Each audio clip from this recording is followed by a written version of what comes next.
Welcome back, everyone, to The Deep Dive. Today, we are going deep into James Clear's Atomic Habits. Yeah, it's a good one. And our mission for you in this deep dive, right, Yeah. is to really figure out how to make some, real lasting improvements, Yeah. in your life Yeah. without it feeling like you're trying to climb a mountain all in one day. Exactly. You know that feeling you get when you set like a really big goal for yourself? You're super fired up, and then, a few weeks later, poof, it's gone. Yeah.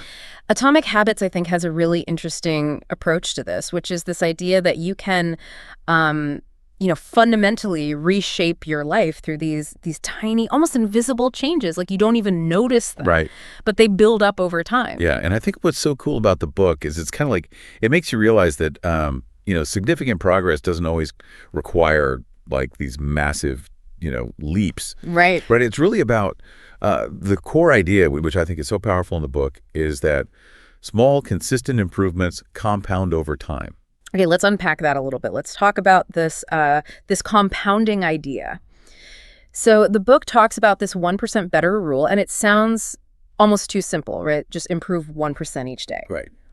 But if you think about it, these seemingly insignificant daily improvements, they're not just additive, they're actually multiplicative. That's right. So it's not just about being, 1% better today. It's that tiny edge, it compounds on itself. Like it creates this snowball effect that dramatically changes your trajectory over time. Yeah, I like how you said it's not about the single step, but it's about the direction of those small steps. Exactly. That's and it. where they consistently take you. Yeah. Right. So by the end of the year, you're not just, a little bit better. Right. You're actually like a staggering, you're 37 times better. 37 times. Which is wild. It's crazy. when you think about it. It's crazy. And so it's really that principle of, compound interest, Right.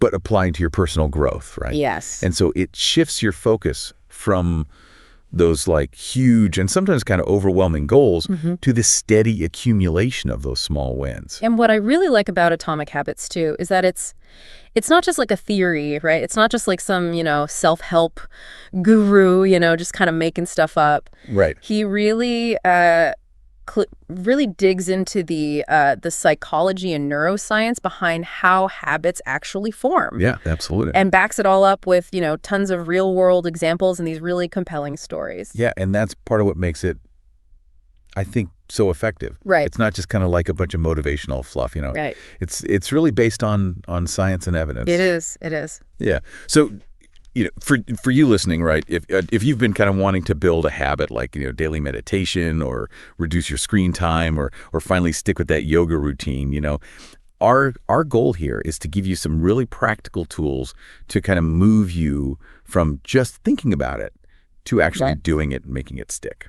All right. So let's get into the meat of it. Right. The 4 laws of behavior change. This is really like the fundamental framework, like almost the science, right? Right.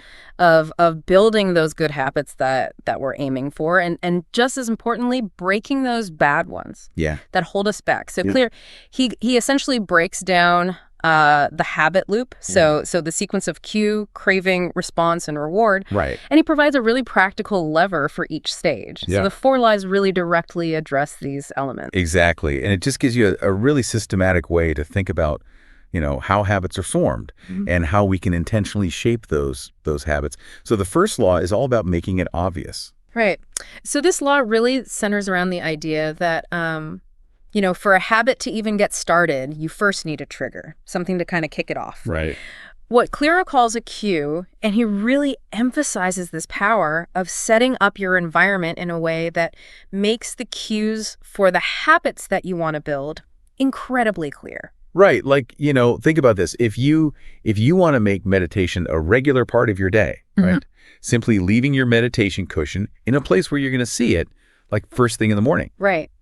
dramatically increases the chances of you actually sitting down to meditate. Right.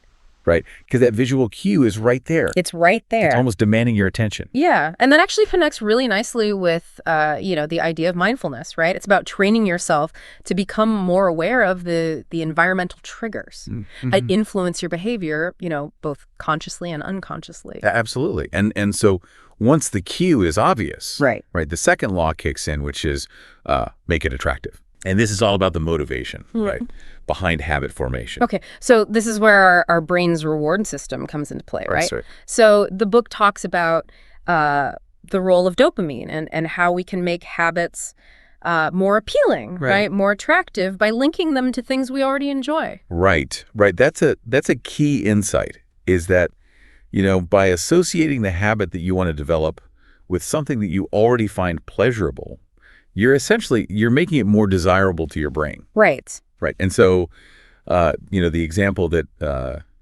was given in the source material, but only allowing yourself to sip your favorite coffee while you're journaling. Yeah, I love that one. Right, is a perfect illustration of this. Right.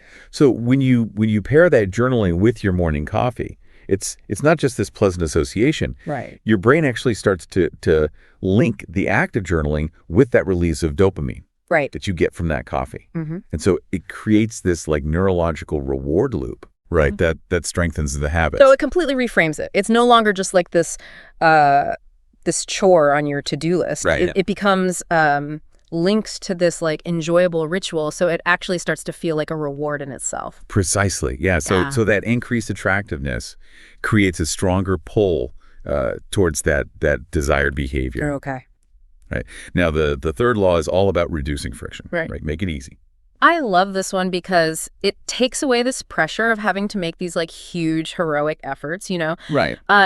Clear really stresses the importance of starting incredibly small, and really focusing on just taking action, even if it's just a tiny step. Right. Rather than aiming for like immediate perfection, which is, so many of us get caught up in that. Right. We want to be perfect right out of the gate. Exactly. And so, the example of starting an exercise routine with just, 2 push-ups a day is a perfect capture of this, right? It seems almost laughably small. But that's the point. It is the point. Right. It lowers the barrier to entry. Yes. So significantly that it becomes almost impossible to find an excuse not to do it. It's like so doable, you can't say no. Exactly. Yeah. Right. And so it bypasses that initial resistance that we often feel, when starting something new. Exactly. Okay, so then we get to the fourth law, right? Yeah. Make it satisfying. Make it satisfying, right? So this is all about reinforcement. Okay.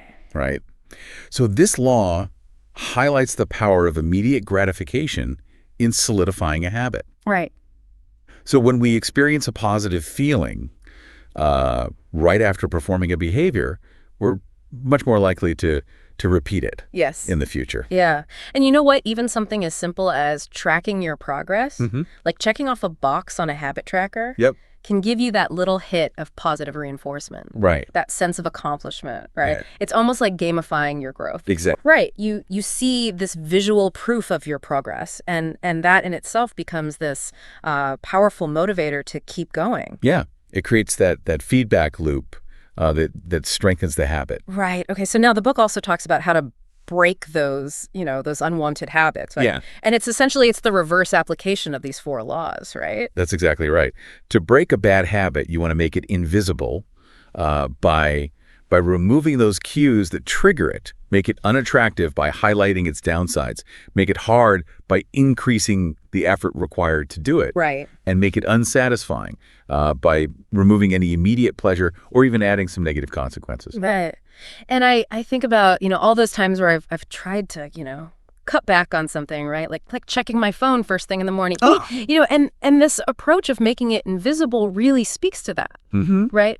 Because if I physically hide my phone and make it more difficult to access, I am directly applying, these reverse principles. Absolutely. To make that mindless scroll less likely to happen. Exactly. It's about disrupting that habit loop. Yes. Right. At each stage. Right. So, by making the cue invisible, the craving is less likely to even be triggered in the first place. Right. By making it unattractive, your motivation to do it decreases. Right. By making it hard, the effort involved becomes a deterrent. Yeah. And by making it unsatisfying, the reward that usually reinforces the habit is diminished. Right. Okay, so we've got this framework. It's powerful. Yeah. But how does it actually play out right in the real world? Right. Let's look at some compelling examples that kind of bring these laws to life. Okay. And I think one of the most fascinating examples is the story of the British cycling team. Oh, yeah. Yeah. Right. That's a great one. So this is a fantastic illustration of the power of those 1% improvements. Right. So for years, they weren't really performing well. But by focusing on making a whole bunch of tiny incremental improvements in every little aspect of their training and their equipment. Yeah. Right. From optimizing the bike seats to using faster tires to even the seemingly small detail of like rubbing alcohol on the tires. Yeah. They achieved this incredible period of dominance in the Olympics. It's crazy how they went from like worst to first. Exactly. Yeah. Right. Yeah. And so it really drives home that small shifts win big idea. Yes. Right. It wasn't about this one massive overhaul. Right. It was the accumulation of all these seemingly insignificant improvements that led to these extraordinary results. Yes. Right. And then there's James Clear's own personal story, right? Yeah. His journey of recovering from a really significant injury by focusing on building these small, consistent habits is incredibly relatable and genuinely inspiring. It is. Right. It adds that really important human element to it. Yes. Right. It shows that these principles aren't just abstract theories. Right. They're rooted in real life challenges and ultimately successes. Right. Right. And so it makes the whole approach feel much more down to earth. Right. And achievable. Yes. Yes, absolutely. So, for those of you who are interested in mindfulness, right? I think these stories really highlight the importance of focusing on the process itself rather than solely on the desired outcome. Mm-hmm. It's about that journey of building these small habits, not just, reaching the finish line. Right. And this kind of leads into the book's philosophy of, focusing on the system, not just the goal. Can you explain what that means? Yeah, absolutely. So Clear argues that, if you're only fixated on the end goal, right? So, say, reaching a certain level of proficiency in meditation, right, or writing a whole novel, right, you can easily get discouraged, right? If you don't see immediate progress. Yeah. However, if you shift your focus to building the system, right? Okay. The daily habit of meditating for a set amount of time or writing a certain number of words each day, you're much more likely to sustain your efforts. Yep. And ultimately, those goals will likely be achieved as a natural result of that consistent process. So instead of, just aiming for some far off state of enlightenment, right, through meditation, right, you're concentrating on the daily practice. Mm-hmm. That brings a sense of calm in the present moment. Right, exactly. Or with writing, it's about finding joy in the act of creating itself, rather than just chasing the dream of, becoming a bestseller. Right. That sounds like it could take a lot of pressure off, actually. Exactly. It's a really liberating mindset shift. Right. Right. Because it takes the pressure off that distant and often overwhelming goal, and puts the emphasis on what you have control over right now, which is the consistent execution of those small manageable habits. Right. And it's empowering because it highlights the agency that you have in shaping your daily actions. Okay, so no book is universally loved. Right. So it's worth touching on, some of the potential criticisms that have been raised about Atomic Habits. I think it's always good to have a well-rounded view. Absolutely. And one common observation is that, the book isn't like a magic bullet. Right. Or a quick fix. Right. It really emphasizes the gradual nature of habit formation. Right. Which requires patience and consistent effort. Yes. Over the long haul. And that's a really important point, I think, for listeners to keep in mind. Yes. Especially in a world that often seems to, promise instant results. Right. Right. And, there's also been, some mention of a degree of repetition in the book. Clear does revisit his core principles quite frequently throughout. And that's a fair point, but you could also argue that repetition actually serves a valuable purpose. Right. Right? Just like forming a habit requires consistent reinforcement, the repeated exposure to these core ideas can really help them to sink in over time. Yeah. And become more deeply ingrained in how you think about behavior change. Yeah. It's like the book itself is a habit, right? It's reinforcing these ideas over and over. Right. The source material also mentioned one kind of, specific nitpick, Yeah.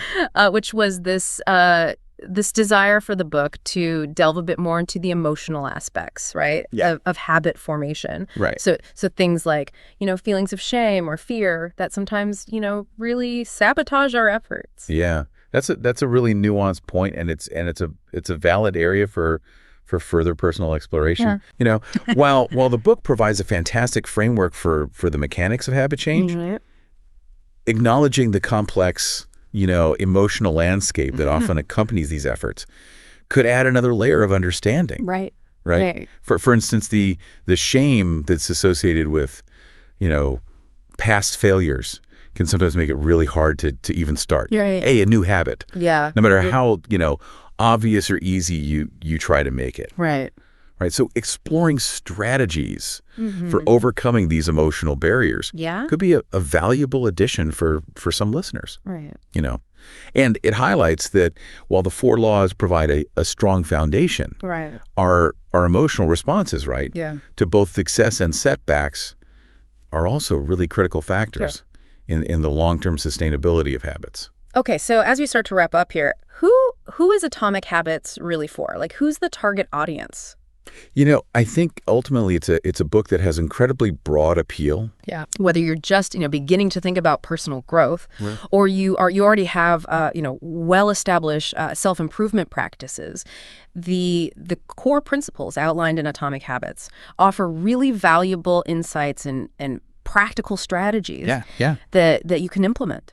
And I think it really manages to strike that balance between being incredibly practical. Yeah. It gives you like step-by-step guidelines, but also having this real depth in its understanding of why we do what we do. Right. Yeah. Right. So, the key message that I really hope you, our listener, take away from this deep dive is that emphasis on consistency over perfection. Right. It's about showing up and making those small incremental efforts, even on the days when you don't really feel like it. Right. Right. That consistent action is what ultimately leads to significant and lasting change. Yeah.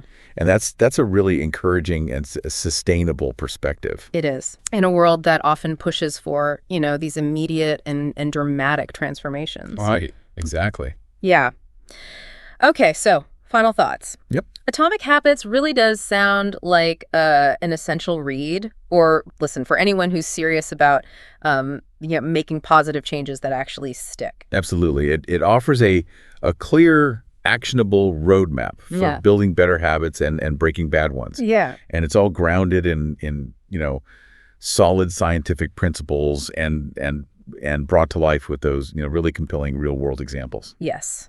All right, so as you've been listening to our deep dive into Atomic Habits, here's a final thought for you to chew on, okay? Okay. Now that you really understand the power of making habits obvious, right? What's one tiny habit related to a goal that you have that you could make undeniably visible in your environment starting today? Just one small thing to get that ball rolling. Love it. Okay. Great episode. All right. Thanks for joining us, everyone. Yeah. See you next time.